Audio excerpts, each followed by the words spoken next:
Então, doutor, olha só, o tema hoje é um tema bem interessante, porque eu particularmente recebo muitas mensagens de estudantes que pensam em vir fazer a faculdade, a universidade. É esse o nome que se fala aqui, a universidade, a faculdade? É a mesma coisa, né?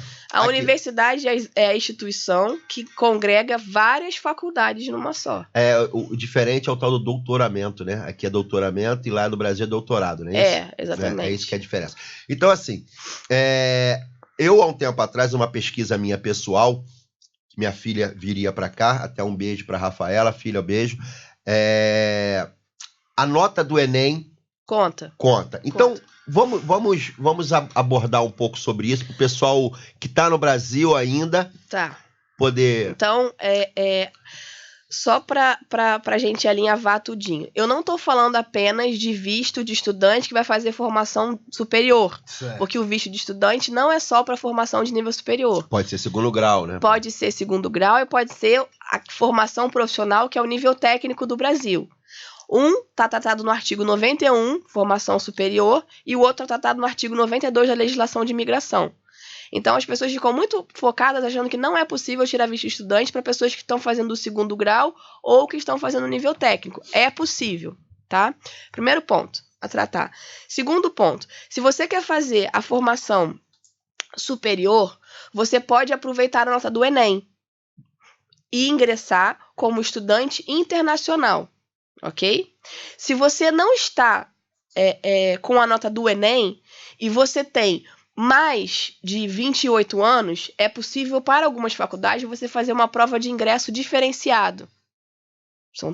É uma outra situação. Uma outra vertente. E se você tem menos de 28 anos e também não tem a nota do Enem, você passa a fazer a prova de ampla concorrência. Então são três. O que é a prova de ampla concorrência? É uma prova para as pessoas que não têm nota, porque existe um convênio do Enem com Portugal. Mas imagina que o seu país não tenha esse convênio. Então você vai entrar na política de concurso para o ingresso na faculdade em Portugal, com os outros estrangeiros. Mas isso é lá no Brasil ou aqui? É isso que eu ia perguntar. Aqui. Agora nós estamos em maio de 2019. Certo. O estudante que quer vir para ingressar no próximo ano, 2020, ele vai fazer a prova do Enem em dezembro. Certo. Vai ter a nota do Enem. Vai abrir o calendário no ano de 2020 e ele vai fazer a habilitação nesse concurso de vagas para estudantes estrangeiros. Pelo Enem. Tá. E vai usar a nota do Enem e lá tem um índice de classificação das notas mínimas para cada carreira. Certo. Uma vez feito isso, ele vai arrisca o período de matrícula, porque tem que seguir o calendário das faculdades e cada uma tem um calendário próprio, vai escolher essa instituição, vai se habilitar, vai fazer a inscrição. Foi aprovado, vai fazer a matrícula. Quando você fala aprovado, aprovado em relação à nota que ele apresentou, que ele apresentou, tá. Porque ele tem um número de vagas X. Certo. A classificação do Enem dele foi Y. Se tiver muitas pessoas também com a mesma nota ou parecida com a dele, pode ser que ele não entre. Entendi. Ou seja, não é automático. Entendi. Depende do número de vagas divulgadas. E a nota dele do Enem. E a nota dele no Enem. Mas costuma ser nesse sentido. Agora vamos para a situação de um estudante que não é nível Enem. Então, uma pessoa... Só voltando, recapitulando isso aí. Ele entra só com a nota do Enem, de acordo com a classificação e com a escolha da faculdade. Porque, por exemplo, a minha nota do Enem serve para a faculdade de Química, mas não serve para Medicina. Certo. A minha escolha do Enem serve para a faculdade de Engenharia, mas não serve para a faculdade de Direito. Depende daquela grade de carreiras que ele escolher. Mas tem outra prova que ele faz aqui, ou é só a nota do Enem? Tem a outra prova se ele não tem a nota do Enem. Porque a maioria das faculdades, eu não posso nem dizer 100%, mas posso dizer que 90% das faculdades fazem adesão à nota do Enem. Então, se ele não tem, por exemplo, uma pessoa que nunca fez faculdade no Brasil, é da idade do Leandro, por exemplo. Essa pessoa, na época, não tinha Enem. Na época dela, o Enem não existia. E se ela não fez Enem agora? Por exemplo, ela não fez Enem agora em dezembro. Ela pode ingressar também, mesmo assim? Então, se ela tem mais de 28 anos, aí ela vai fazer uma prova específica para estudante estrangeiro e vai se habilitar. Aí vai ter geografia, história, português, matemática, e ela vai se classificar por essa nota. Não é um vestibular normal para estudantes portugueses, é um vestibular diferenciado para estudante estrangeiro. Essa prova ele faz lá ou aqui? Faz aqui. Ou seja, então vamos lá, ele não tem a nota do Enem para fazer todo esse processo pelo Brasil, porque quem tem a nota do Enem apresenta por e-mail a nota do Enem, papapá, ele vai se classificar, vai mandar a documentação, vai ter um calendário e vai fazer a prova. Certo. Ok? Isso é uma outra situação. Agora vamos para uma terceira situação. Não, desculpa, Priscila, eu vou voltar. Eu não entendi a segunda. Eu entendi a primeira do Enem, que a pessoa pegou a nota do Enem, mandou tudo, fez a inscrição na faculdade e tal. A segunda é que a pessoa faz a prova. Aí tá, nessa segunda que eu não entendi. É a segunda que a pessoa, ela não tem o Enem, ela vem para Portugal faz e a prova, ela se candidata.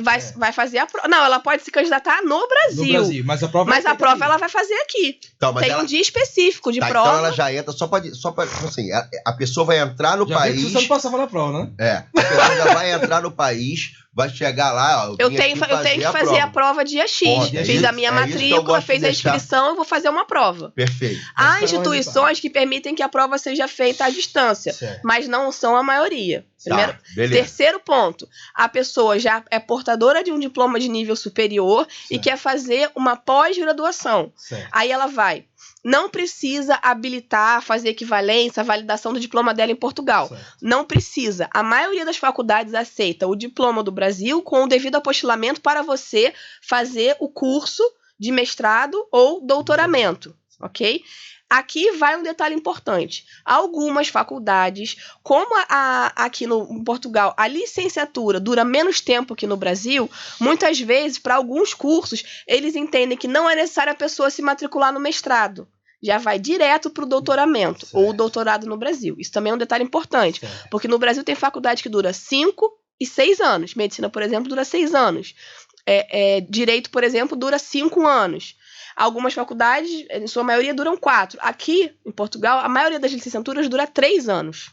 5 já com mestrado, né? 5 já com mestrado. Então, por causa disso, eles entendem que a pessoa não precisa passar pelo mestrado em algumas faculdades para fazer o doutoramento. Então, ou o doutorado no Brasil. Aí é uma terceira situação. No Brasil, a gente faz a graduação normal, depois faz o mestrado e só depois pode fazer o doutorado. Exato. Né? No Brasil. Aqui não, algumas faculdades... Para você que está em casa, você faz a graduação no Brasil e pode, dependendo do curso, fazer direto o doutoramento aqui, ou o doutorado. Sim, né? Mas aí tem que ficar atento ao seguinte, é qualquer um que pode fazer isso? Não. A faculdade exige uma nota mínima, que a gente entende no Brasil, que é o CR, é o coeficiente de rendimento.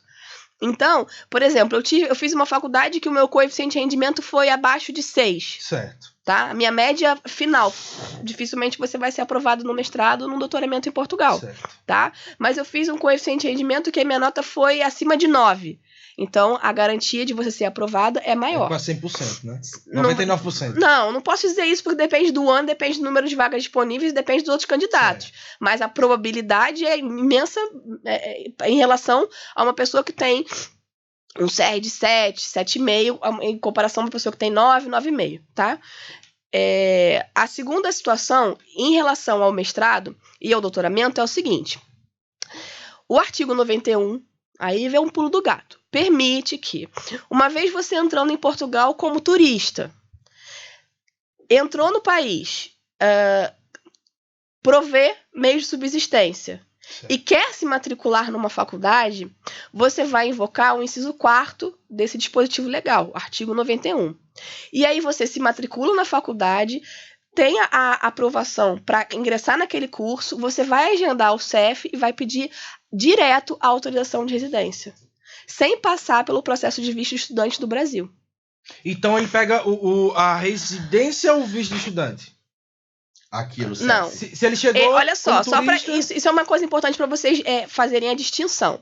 No Brasil, a gente sempre precede o visto, que é para você justificar a entrada no país. Uma vez que você está no país, o que você obtém é a autorização de residência. Certo.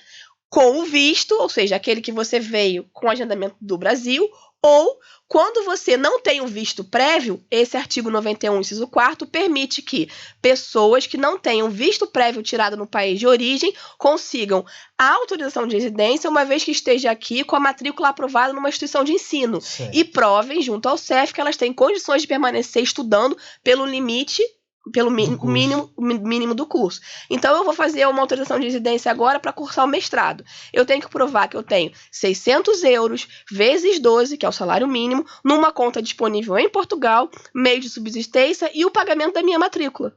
Certo. E eu posso trabalhar? Pode. O que você tem que fazer? Muitos cursos, eles necessitam que você tenha um aprofundamento profissional. Então, você vai pedir uma autorização da faculdade e vai fazer uma carta justificando que, para você fazer um melhor aproveitamento das matérias que você está estudando, você precisa trabalhar. E aí você vai se inscrever na Segurança Social, vai fazer abertura de atividade, enfim, você vai ter uma carta de estágio, alguma coisa que justifique ao CEF você mudar o seu título de residência. Certo. Você primeiro vai tirar ele normal, depois você vai voltar ao CEF com essa autorização para trabalho da faculdade, dizendo que não implica impedimento algum o fato de você exercer uma atividade profissional, e aí o seu título de residência vai mudar. Você continua com visto de estudante, porém vai estar escrito no cartão residente, autorizada a atividade profissional. Existem algumas carreiras, alguns cursos que não permite pelo nível da carga horária. Sim, é por isso que a faculdade tem que definir, você tem que definir qual é a tua carga horária. Se você tem um curso de engenharia, por exemplo, medicina, em que você tem aula de manhã, de tarde e de noite, é óbvio que você não vai conseguir trabalhar nessa situação. Você vai ter que ficar 100% à disposição da faculdade. Você colocou 3 cenários, você desenhou 3 possibilidades, que acabou abrindo até para a quarta e a quinta. Vamos trabalhar em cima daquela questão do Enem, né, da pessoa que faz nota no Enem. Hoje, um adolescente, eu não sei nem se esse é o nome que com 17 Jovem. anos, 16, 17 anos, já terminou o 2º grau. Sim. Ele fez a prova do Enem, conseguiu se matricular, teve média e tal, e ele vem com os pais. Como ele é menor de idade, o visto dele é extensivo para os pais, é isso? O pai vai ter que comprovar que ele tem condições de se manter em Portugal. Certo. Que o pai tem. Que o pai tem. Certo. O pai tem condições de mantê-lo. E aí, nessa situação, é possível que, a partir do estudo da criança, o pai reagrupe. Mas por quê? Porque eu tenho um filho que estuda em Portugal e que eu sou o mantenedor. Certo. Então, eu vou provar que eu tenho condição de manter a mim e ao meu filho. É a única hipótese. Mesmo critério do pai, da mãe, do filho. O pai, no caso, vai ter que justificar. Isso só funciona para o menor de idade. Porque tem muita gente que pensa assim: a minha filha está cursando uma faculdade em Portugal. E por causa disso eu posso me reagrupar com ela. Não, a sua filha é maior de idade? Se a sua filha é maior de idade, a subsistência é dela. E se a subsistência é dela, ela não vai dar a você o direito do reagrupamento. Ok? Então ele só vai entrar, essa possibilidade, ela só se aplica, gente, presta atenção, essa possibilidade, ela só se aplica realmente ao estudante secundarista menores, e a pessoa que é menor de idade em ensino de faculdade. Tá? Perfeito, bacana, ficou claro. Agora vamos tratar da situação do técnico profissionalizante. Isso. Então, a legislação ampliou os cursos para visto de estudante para o curso de nível técnico. Mas é um curso que ele tem que ter, no mínimo, 1 ano de duração, tal como a situação das faculdades e do mestrado e do doutoramento. Porque aqui existem cursos de formação profissional cuja duração é de 3, 4 meses. Por exemplo, soldador, um curso de eletricista, enfim, cursos até da área de gastronomia, dependendo da situação. Esses cursos de curto prazo não vão te dar direito ao visto. Ou vai ser um visto de curta temporada. Geralmente, para quem não é brasileiro, que não tem o direito à entrada no território como turista, pode tirar esse visto de curta temporada só para fazer um curso profissionalizante. Mas tem que ser no mínimo 1 ano. Não, eu tô falando essa outra situação. Certo. Nós não precisamos para fazer um curso de curta temporada. Eu, por exemplo, venho para Portugal para cursar um curso que só dura 3 meses. eu não vou precisar de um visto. Certo. Eu só vou fazer aquele curso. Certo. E matriculado naquele curso, mediante essa situação, eu não vou precisar do visto. Certo. Ok? Vou fazer uma especialização, por exemplo, na área de fotografia. Certo. O curso vai durar 3 meses. Eu não preciso do visto. Mas outros países precisam. Aí a pessoa vai tirar um visto de curta duração, só para aquele período. Esse visto não tem direito a reagrupamento. Esse visto de curta duração. Certo. Ok? Também isso é muito importante definir. Se você quer fazer um curso profissionalizante, você tem que fazer a pesquisa, tá? No órgão daqui de Portugal, que contém todos os cursos, para saber, inclusive, se esse curso é certificado, Certo. e procurar junto à instituição o tempo de duração do curso. Ele dura mais que 1 ano? Isso vai te habilitar ao pedido de visto de estudante. Certo. E do mesmo jeito que existe a possibilidade de você fazer como no artigo 91, em que você tem não é necessário visto prévio na condição de que você entra como turista, comprova a subsistência, se matricula no curso, é aprovado e começa a cursar. A mesma coisa se estende ao artigo 92, mas agora é o inciso 3º. Mas o 92 já é pro técnico, né? É pro técnico. O que acontece no artigo 91 também acontece no artigo 92, certo. Que é a permissão de você tirar a residência já estando em Portugal sem necessidade do visto prévio. Certo. Isso é uma exceção à regra, pessoal. A regra é tirar o visto no Brasil. Mas existe a exceção, está prevista na lei, não é uma burla, é uma previsão legal de que uma vez que você está no país, tem comprovação de que tem os recursos suficientes para se manter no país enquanto está fazendo esse curso, é possível você ter autorização de residência. Mas aí é o mesmo procedimento do artigo 91, vamos supor. Eu me interessei por um curso aqui em Portugal. Eu estou lá no Brasil. Você tem que fazer a matrícula, você tem que se habilitar, você tem que ser aprovado, e aí você tem que começar a pagar a mensalidade. E a prova você faz aqui também? Não, mas depende da situação. Para o ingresso para esses cursos, cada um vai ter o seu requisito. Certo. Não é nota de Enem, não é nada. Porque a pessoa a da faculdade é a nota do Enem. Aí você vai ter que verificar a cada curso quais são os requisitos. De modo geral, você vai fazer a validação do seu diploma de 2º grau. Isso você faz no próprio consulado. Certo. Isso, e lá no Brasil, você fez sua matrícula, pode estar lá, você fez sua matrícula aqui, e você pode tirar o visto mesmo estando lá, também no Brasil, né? Sim, a forma tradicional é essa. Você faz a sua matrícula.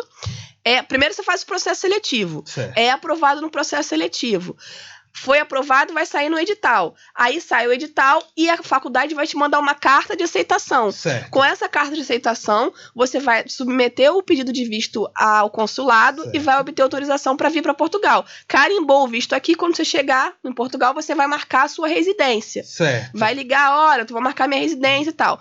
No dia da residência, você tem que comprovar, junto ao CEF na entrevista, que você tem aqueles recursos prévios que você apresentou para o visto. Certo. Que você se matriculou, certo, que você pagou a propina e que você está estudando. Certo. Tá? Ou seja, não basta só se matricular. Você tem que pegar uma declaração da faculdade que você se matriculou, pagou a propina e está estudando. O Luciano Gouveia está perguntando, tem técnico de radiologia que sabe dizer? Ah, isso eu não sei. Não sabe, aqui tem técnico de tudo. Tem coisas... Aliás, uma coisa que é interessante... Técnico de enfermagem não tem. É auxiliar de enfermagem, né? Mas é um curso diferente do que existe no Brasil. Tem técnico de enfermagem, só que eles separam qual é o nicho de atuação. Porque, por exemplo, você faz um curso de especialização para ser cuidador de idoso. Aí você faz um outro para ser técnico de laboratório, de análise. Aí você faz um outro para ser... gente, como é que... auxiliar de cirurgia. Aí você faz... como se fosse assim, o técnico de enfermagem, no Brasil, ele abrange tudo. Ele abrange várias coisas. Tem subcategorias. Exatamente, do técnico de enfermagem, né? É de acordo com aquele assunto. É específico. É específico. Não existe, por exemplo, o técnico de enfermagem, lá no Brasil ele faz isso tudo, aqui não. Tem que fazer um específico, rapaz, né? Exatamente. Uma vez eu fiz um vídeo falando só rapidinho, análise clínica, por exemplo, você faz um técnico de enfermagem lá do laboratório Sérgio Franco, ele vai lá e colhe o teu sangue. Aqui não, tem um curso específico daquele técnico que vai trabalhar com esse tipo de situação, de que é para fazer exames. E aí o cara que é cuidador de idoso está certificado para cuidar de idoso, não está certificado para fazer a coleta de exames. A faculdade de enfermagem no Brasil, ela você não chega de imediato e faz a validação do diploma em Portugal. Você precisa cursar algumas matérias. Certo. Aí você faz 3, 4 matérias em Portugal, menos de um semestre de duração, e você vai validar o seu diploma. E consegue atuar. Validar o diploma, você vai se inscrever na Ordem dos Enfermeiros e vai conseguir atuar. Agora tem um zuzuzum por aí que diz que tem uma facilidade maior para médicos e dentistas. Não é isso? Não sei se é verdade esse processo. Veja bem, para habilitar um médico, ele também precisa fazer uma prova. Essa prova costuma acontecer em novembro, para poder... ele faz a inscrição na instituição da Ordem dos Médicos e vai se habilitar a exercer a medicina em Portugal. Ele faz uma prova para poder se inscrever na Ordem dos Médicos. Certo. Não é automático, mas eu imagino o seguinte, quando as pessoas falam que é uma facilidade, é que a prova que é o critério de aceitação daquele diploma deve ser alguma coisa que para o médico é perfeitamente possível de ser executada. Não é aquela coisa extraordinária. Sim. Por exemplo, o pessoal, hoje em dia está muito na moda o pessoal sair do Brasil para fazer medicina na Bolívia, na Argentina, né? Mas tem que fazer uma prova para poder validar. No Panamá, no Panamá, em Cuba e em vários cantos. Mas tem que fazer uma prova para validar no Brasil. Sim, tem que fazer também. Que diz que é um absurdo essa prova, diz que é difícil pra caramba. Né? No Brasil, diz que a prova é bem criteriosa. Não estou dizendo que em Portugal não seja, porque eu não tenho o conhecimento profundo do assunto, mas parece que abre-se um calendário anual que os médicos já sabem que no mês de novembro e é só uma vez ao ano, para você se habilitar para poder fazer essa prova e pega o seu CRM e traz para Portugal. Diferente do que acontece na Ordem dos Engenheiros e na Ordem dos Advogados. Aqui em Portugal, você não faz uma prova específica para se habilitar como advogado. Uma vez que você prova que você passou na Ordem dos Advogados no Brasil, isso já é válido, porque existe um termo de bilateralidade para que o português exerça a advocacia no Brasil e o brasileiro exerça a advocacia em Portugal. Certo. Mas uma coisa que eu tenho que falar, fala o negócio do vídeo. Não, é porque esse assunto é muito massa, pô, tem muitas linhas. Uma coisa que eu sei, que eu já percebi, por conversar com pessoas dessa área, é que alguns anos atrás, você vir como dentista para Portugal e exercer a função era muito mais fácil do que hoje está a situação. Além da questão do curso, sim. Além da questão do curso, existe hoje, acho que devido a anos atrás, essa flexibilidade maior, uma concorrência muito grande nesse hoje em dia, né? E eu lembro, assim, isso faz muitos anos, eu lembro que eu era pequena, adolescente, enfim, eu não consigo memorar exatamente a época, de ser super noticiado no Brasil essa animosidade que existia entre o profissional dentista português e o profissional dentista brasileiro. Isso gerou uma crise diplomática na época, porque o profissional dentista que vinha do Brasil, ele acabava tirando o mercado do português. E aí, em termos de odontologia, historicamente, diziam que o Brasil era mais desenvolvido. Então, os profissionais chegavam aqui em Portugal e tinham uma outra temática em relação... Sapo, entre aspas, né? Eu não sei dizer, porque, como eu disse, eu era pequena nessa época, adolescente, não tenho memória sobre isso. Eu sei que essa situação do dentista gerou uma crise diplomática. E aí, isso era matéria de jornal nacional, passava em tudo quanto era revista. É da época do Cid Moreira ainda, né? Se eu sou da época do Cid Moreira? Gente, eu sou da década de 80, então, portanto, eu sou da época do Cid Moreira de fato. Por exemplo, agora uma dúvida minha que eu tenho, vamos supor, você é advogada no Brasil, você conseguiu ir pra cá e tá atuando. Mas as leis aqui, elas não são diferentes da do Brasil? São. Não é que a legislação... ela é diferente, mas o advogado é uma coisa que é preciso ficar atento a isso.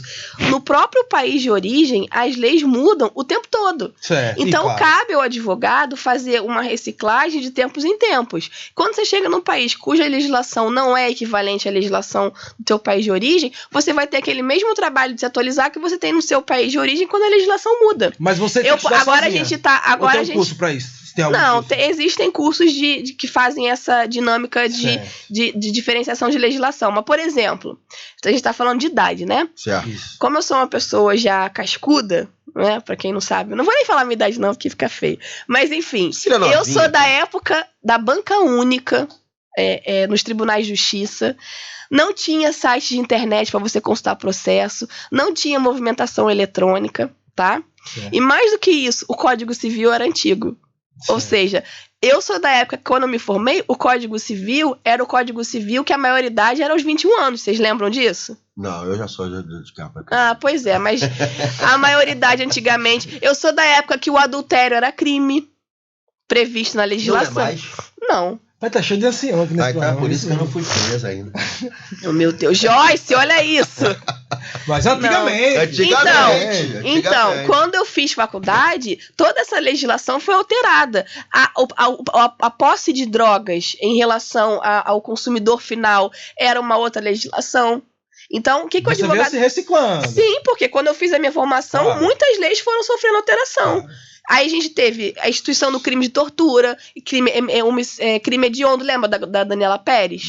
Daquela situação toda que deu origem à formação de uma lei de crime hediondo. Então, tudo isso, agora com a lei Carolina Dickmann, que você tem os crimes de internet, Certo. Isso é comum na vida do advogado, ele está sempre precisando se reciclar. Então, quando você vem num país que a legislação é diferente, você tem o mesmo trabalho de quando a legislação muda no Brasil. Por que não é tão difícil como as pessoas podem pensar? Na minha cabeça é meio confuso. Porque os princípios gerais do direito são os mesmos. Certo. Ou seja, a origem do diploma legal do Brasil é a mesma de Portugal.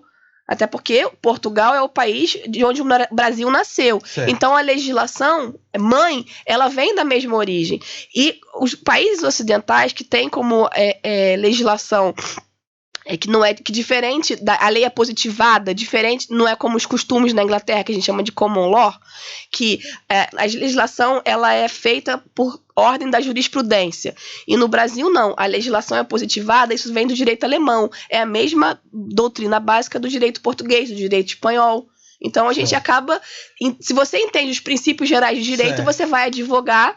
Vamos lá, Leandro. Deixa eu fazer aqui a pergunta aqui da coisa aqui, ó. Qualquer coisa. Não, pegando o gancho ainda pra finalizar. Por exemplo, eu tô lá no Brasil, eu já sei de quais salteado alguns artigos da CLT, eu já sei onde procurar. Aí, vamos lá. Em Portugal, meu rei. Assim, na minha cabeça, é muito entendeu? diferente. Por exemplo, qual artigo eu vou... Você tem que... Mas isso é normal para advogado. A gente tem o tempo todo... Você veio, por exemplo, agora tem uma situação que o Congresso vai alterar o Código Florestal. Certo. Ou seja, quando alterar o Código Florestal, se realmente passar, enfim, a gente não vai usar o Código Florestal diante, vai ter que se atualizar em relação... Ou seja, aquilo que você sabe no passado, você joga fora e você começa a usar o novo. Troca o chip. Depende de cada profissional também e da sua ambição. Isso é muito normal. É igual o médico que não se especializa, né? A sua faculdade, ela não é amarrada. Aquela sua formação foi para te ensinar os princípios gerais de direito e a legislação daquele momento histórico. Você continua operando no mundo do direito. Você vai se atualizar, até porque isso é um erro do profissional que não faz isso, porque ele peca, e aí no momento que ele vai falar sobre uma determinada tese, vem o juiz e dá uma chamada nele. Eu veio um termo ruim, mas eu tive que passar. Uma chamada e fica inclusive feio. No processo, o juiz dando a chamada, ensinando o advogado que aquilo dali não é mais aplicado. Deixa eu fazer uma pergunta aqui, ó. Leila Barbosa Heitor. As perguntas são: o filho maior de idade pode apresentar uma tia-avó como mantenedora, mesmo sem esse estudante estar no IRPF da sua tia? Não. É necessário que a pessoa que se responsabiliza financeiramente seja um dependente do imposto de renda. Ele tem que ser dependente. Agora, deixa eu fazer um parêntese aqui. Muitas vezes eu falo uma coisa que é a regra geral. O CEF, como tudo que aqui em Portugal funciona, às vezes o entendimento do chefe daquele núcleo é diferente. Aí eu vou e falo, olha, tem que ser o declarante do imposto de renda, como dependente. Aí vem essa situação qual é o nome da pessoa que falou? Leila. A Leila. E fala assim, olha, mas o meu primo fez e deu certo. Por quê? Porque o chefe daquela sessão entendeu que se a tia está se responsabilizando, não é necessário que esteja na declaração do imposto de renda, desde que ela assine uma declaração de responsável financeiro. Então, o pessoal tem que estar muito atento também nas datas, nos calendários. Sim. Né? As matrículas, geralmente, elas abrem. Algumas universidades em abril. Dezembro, a prova do Enem em dezembro. Algumas universidades abrem inscrições em abril, outras abrem em maio, outras abrem em junho. Abril, maio e junho. porque quem não sabe, as aulas aqui começam em setembro.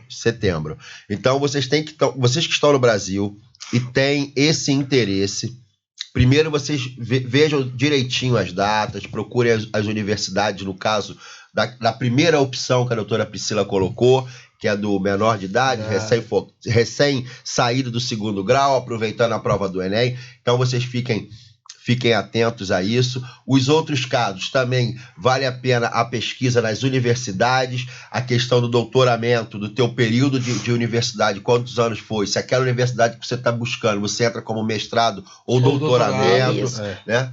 Então essa pesquisa Gente, eu posso só dar um recadinho aqui, que não tem a ver com a pauta, mas é uma coisa que interessa a esses processos de imigração. Eu divulguei recentemente lá no canal uma parceria nova que a gente fez, que foi com a BFA Consultoria, para pessoas que estão interessadas em vir com visto de trabalho. Certo. Pedreiro, eletricista, bombeiro hidráulico, profissional de fino acabamento. Isso é muito bacana. Isso é uma mão de obra escassa aqui, né? Fala de novo isso, fala o nome do teu canal, explica isso direitinho, porque isso aí é um negócio que... olha só, nós não estamos promovendo vagas para pessoas que estão em Portugal. Nós estamos divulgando vagas para as pessoas que querem fazer um processo seletivo de vagas para pedreiro, eletricista, bombeiro hidráulico, fino acabamento, ladrilheiro, e existem também vagas para restauração, ok? Para hotelaria. Limpeza, ou seja, aquele auxiliar de serviços gerais no Brasil. Certo. E fizemos uma parceria, o Leandro também está junto na parceria, com a BFA Consultoria. Certo. Eu vou depois, quando eu postar o vídeo do canal, o vídeo da rádio no canal, eu vou colocar direitinho o endereço para vocês mandarem os currículos. Fala o nome do canal. O meu é Na Real em Portugal, tá, gente? Na Real em Portugal. O canal da doutora Priscila é um canal específico, onde ela tem vários vídeos muito bacanas sobre legislação, sobre possibilidade de visto. Ela explica em determinados vídeos o visto tal serve para quê, o visto Y serve para aquilo. Então é muito bacana. Então a gente vai colocar Na Real em Portugal.